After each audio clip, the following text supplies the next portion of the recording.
Olá pessoal, meu nome é Aprígio de Souza Soares, sou agente de segurança penitenciário há quase 4 anos, há exatamente 4 anos, né? Sou formado em História pela Faculdade de Ciências Humanas do Vale do Ipiranga e tenho acompanhado o concurso que está por vir, né? E tentado ajudar a todos que têm dificuldade para estudar, assim como eu um dia tive e ainda tenho algumas dificuldades em algumas disciplinas. Então eu entendo que a classe nossa de agente penitenciário não tem muito... geralmente as escalas são difíceis, de horários complicados, trabalho noturno, e muitas vezes as pessoas não têm horários definidos para estudar. Então por isso eu resolvi fazer esses trabalhos. Estou muito contente com os e-mails que tenho recebidos. Não estou tendo muito tempo para dar continuidade nos outros vídeos, né? Mas o que acontece? Por ter recebido muitos incentivos e muitos e-mails, eu vim fazer esse trabalho aqui e pretendo dar algumas dicas sobre a lei de execução penal. Eu já havia feito vídeo praticamente de toda a lei de execução penal, mas ocorreu um acidente com o meu notebook e eu perdi todo o material, então eu fui refazendo aos poucos. E hoje nós vamos falar alguns detalhes que eu acho mais importante, que são possíveis questões de provas. Nós vamos falar em especial dos órgãos da execução penal, né? Então o que nós vamos falar dos órgãos da execução penal? O primeiro que nós vamos falar é do Conselho Nacional de Política Criminal e Penitenciária. O que nós devemos guardar a respeito desse Conselho Nacional de Política Criminal e Penitenciária, né? Esse conselho tem sede em Brasília, né? E é composto por 13 membros. E desses 13 membros são profissionais da área de penal, da área processual penal e ciências correlatas. O que nós devemos guardar?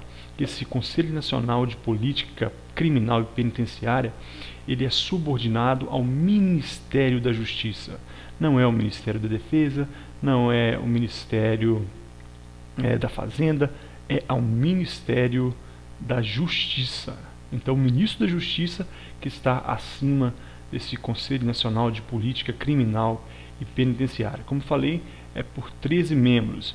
E o último detalhe que nós devemos guardar a respeito do Conselho Nacional de Política Criminal e Penitenciária é que o mandato dos seus membros é de 2 anos, podendo ser renovado 1/3 a cada ano. Então, fazendo uma revisão: Conselho Nacional de Política Criminal e Penitenciária, 13 membros, subordinado ao Ministério da Justiça, e o seu mandato é de 2 anos, podendo ser renovado 1/3 a cada ano. Então esses são os principais detalhes do Conselho Nacional de Política Criminal e Penitenciária. E algo a mais, que se você quiser memorizar, é o seguinte, que esse conselho, ele não é executivo, ele define, ele propõe, ele é um norte a ser seguido pelos conselhos, pelos órgãos inferiores. Então ele norteia toda a política criminal do país. Ele não executa, ele propõe, ele sugere. Vou dar só um exemplo aqui na lei. Ele tem que propor diretrizes da política criminal, contribuir na elaboração de planos, promover a avaliação periódica, estimular e promover a pesquisa, elaborar o Programa Nacional. Esse é claro, elaborar. Então ele não executa, ele elabora, ele propõe, ele sugere. Então ele é um norte a ser seguido pelos demais órgãos inferiores. Então esse Conselho Nacional de Política Criminal e Penitenciária, ele está em cima, está no ápice, e os outros órgãos virão logo abaixo. Continuando,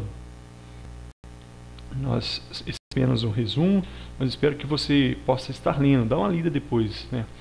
O juízo da execução. O que nós temos para falar do juízo da execução, né? O juízo da execução não é o juiz da execução, é juízo.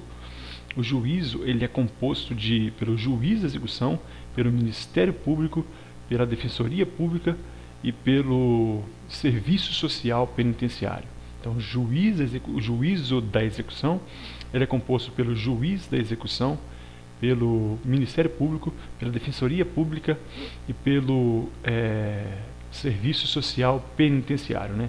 Então, esse compõe o juízo da execução, não confundir com juiz da execução, que é o juiz monocrático, né? É um só, né? Ok, vamos continuar. Nós falamos do Conselho Nacional de Política Criminal e Penitenciária, falamos do juízo da execução e o Ministério Público. O que nós devemos guardar dicas, né, a respeito do Ministério Público e assim como a Defensoria Pública. O Ministério Público e a Defensoria Pública, nós podemos entender que são faces de uma mesma moeda, né?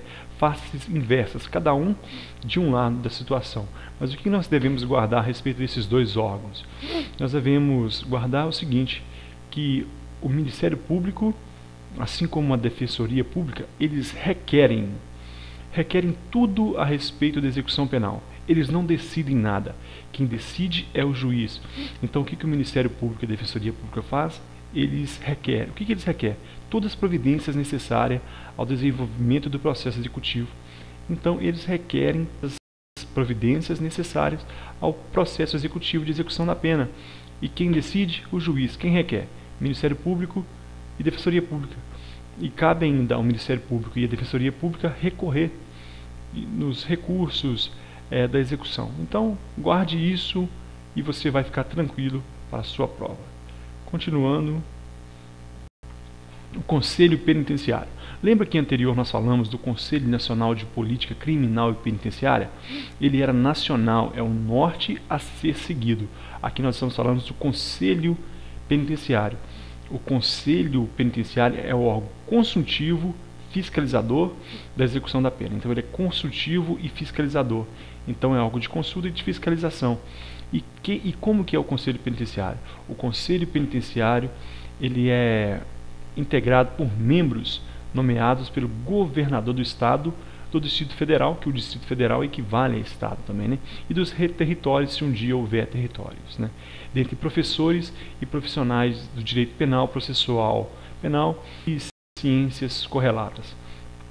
Então, pessoal, nós lembramos que o Conselho Nacional de Política Criminal e Penitenciária é subordinado ao Ministério da Justiça. E a quem é subordinado o Conselho Penitenciário? Ao governador do Estado. Outra diferença do Conselho Nacional de Política Criminal e Penitenciária para o Conselho Penitenciário. O mandato do Conselho Nacional de Política Criminal e Penitenciária é de 2 anos, renovado 1/3 a cada ano, enquanto o mandato do Conselho Penitenciário é de 4 anos. Então, o Conselho Nacional de Política Criminal e Penitenciária, 2 anos, renovado 1/3 a cada ano. Conselho Penitenciário, 4 anos. Então, detalhe também, um pequeno resumo para você memorizar para a sua prova, mas não esqueça de fazer a leitura completa, detalhada do Conselho Penitenciário, né? Dos departamentos penitenciários. Nós falamos no início que o Conselho Nacional de Política Criminal e Penitenciária é um órgão que norteia toda a política criminal do país. Então ele não é executivo, mas aqui agora nós temos departamentos penitenciários. E o que são esses departamentos penitenciários? O departamento penitenciário nada mais é do que o órgão executivo da política criminal penitenciária nacional, apoio administrativo e financeiro do Conselho Nacional de Política Criminal e Penitenciária. Então esse departamento é um órgão executivo do Conselho Nacional de Política Criminal e Penitenciária. Então, quais são as atribuições do Conselho do Departamento Penitenciário? Acompanhar a fiel aplicação das normas de execução penal em todo o território nacional, inspecionar e fiscalizar periodicamente os estabelecimentos e serviços penais, assistir tecnicamente às unidades federativas na implantação dos princípios e regras estabelecidos em lei. Nós não temos que decorar todos esses incisos. O que nós podemos entender, então, para que nós não venhamos errar na prova? Nós devemos entender o seguinte, que o Conselho Nacional é o órgão consultivo, fiscalizador que norteia toda a política. E o Departamento Penitenciário é um órgão que executa esse norte, executa essa proposta do Conselho Nacional de Política Criminal e Penitenciária. Então, guarde isso, o departamento penitenciário, ele é executivo. Continuando, do departamento penitenciário local. Lembra que eu falei do departamento penitenciário que nós falamos agora? Ele era órgão executivo da política criminal nacional, né, do Conselho Nacional de Política Criminal e Penitenciária. Aqui o departamento penitenciário local, a legislação poderá criar departamento penitenciário ou órgão similar com atribuições que estabelecer. Então, a lei pode criar, né? E artigo 74 fala que o departamento penitenciário local ou órgão similar tem por finalidade supervisionar, coordenar os estabelecimentos penais da unidade da federação que é pertencer. Então, se a unidade federativa, se o Estado criar um departamento penitenciário local, a sua função será supervisionar e coordenar os estabelecimentos penais da unidade da federação que pertencer. Então, ele local, ele age somente dentro do Estado, somente dentro da jurisdição estatal, enquanto o departamento penitenciário é o órgão executivo do Conselho Nacional de Política Criminal e Penitenciária. Ok? Continuando. Da direção e do pessoal dos estabelecimentos. Apenas um resumo. Quem que é o diretor deve ser o diretor do estabelecimento penal. O diretor deve ter experiência administrativa, ser portador de diploma de nível de direito, pedagogia, psicologia, ciência social ou serviços sociais. Esses 5. Então ele deve ser portador desses 5. 5 opções, né? Direito, psicologia, ciências sociais, pedagogia e serviço social. Ele deve possuir experiência na área. Mas vamos supor que ele não seja, não é experiente na área. O que ele deve fazer? Ele deve então ter conhecimento, né? Conhecimento na área. Ele não tem experiência, mas deve ter conhecimento, pós-graduação, qualquer outro conhecimento na área penal. Ok? Do patronato. Aqui eu vou falar um pequeno resumo do patronato e o conselho da comunidade. Como que a gente vai diferenciar o patronato do conselho da comunidade? O patronato ele pode ser público ou particular. O patronato, ele em geral, ele fiscaliza e orienta as pessoas livres, os semilivres. Por exemplo, limitação de final de semana e livramento condicional. Então o patronato ele fiscaliza pessoas livres, que está fora da grade. Em geral, ele fiscaliza essas pessoas, enquanto o Conselho da Comunidade fiscaliza e acompanha aqueles que estão presos. O Conselho da Comunidade visita mensalmente a unidade prisional e acompanha e fiscaliza aqueles que estão encarcerados, enquanto o patronato, seja público ou privado, acompanha e fiscaliza o semilivre, o egresso, aquele que está cumprindo suspensão condicional, o livramento condicional da pena, né, o sursi, que é... Então são esses. Como que a gente vai guardar na hora da prova? Eles vão tentar confundir patronato com conselho da comunidade. Então, conselho da comunidade, aquele que está trancado, enquanto patronato, aquele que está livre. Então, ok? Só um detalhe sobre o conselho da comunidade. Haverá em cada comarca um conselho da comunidade. Em cada comarca haverá um conselho da comunidade composto no mínimo por 4 pessoas. Quem? Um representante da associação comercial ou industrial, um advogado indicado pela OAB, um defensor público e um assistente social. Então, esses 4 devem obrigatoriamente haver no Conselho de Comunidade. Um advogado, um advogado indicado pela OAB, um representante da ordem comercial, um defensor público e um assistente social. Esses 4 são obrigatórios, mas na falta de representação, fica a critério de juiz escolher os membros do Conselho de Comunidade. Por quê? Vamos supor que a comarca seja interior do estado, de uma comarca muito pequena, talvez não terá condição de ter esses 4 membros. Então o juiz pode escolher 4 pessoas a critério para compor o Conselho da Comunidade. Lembrando, patronato, pessoas semilivres, enquanto o Conselho da Comunidade fiscaliza cadeia, presídio, penitenciário. Ok? Então, continuando. A Defensoria Pública, assim que eu já comparei com o Ministério Público. nós devemos guardar que a Defensoria Pública é uma face inversa do Ministério Público e ela requer, ela não decide, quem decide é o juiz. Então o Ministério Público ele providencia todas as condições necessárias para o processo executivo da Lei de Execução Penal, né? Aplica, assim, a Defensoria Pública e também o Ministério Público, eles aplicam, requerem também a aplicação de lei nova que possa beneficiar o réu.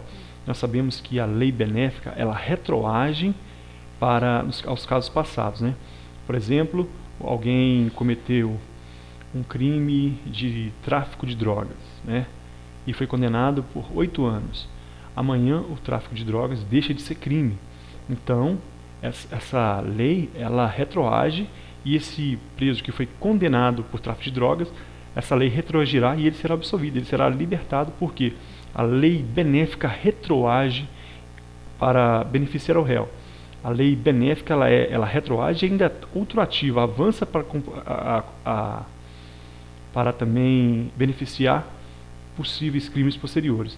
Nós sabemos então que a Defensoria Pública e também o Ministério Público, eles requerem então ao juiz a aplicação de uma lei benéfica que possa beneficiar o réu.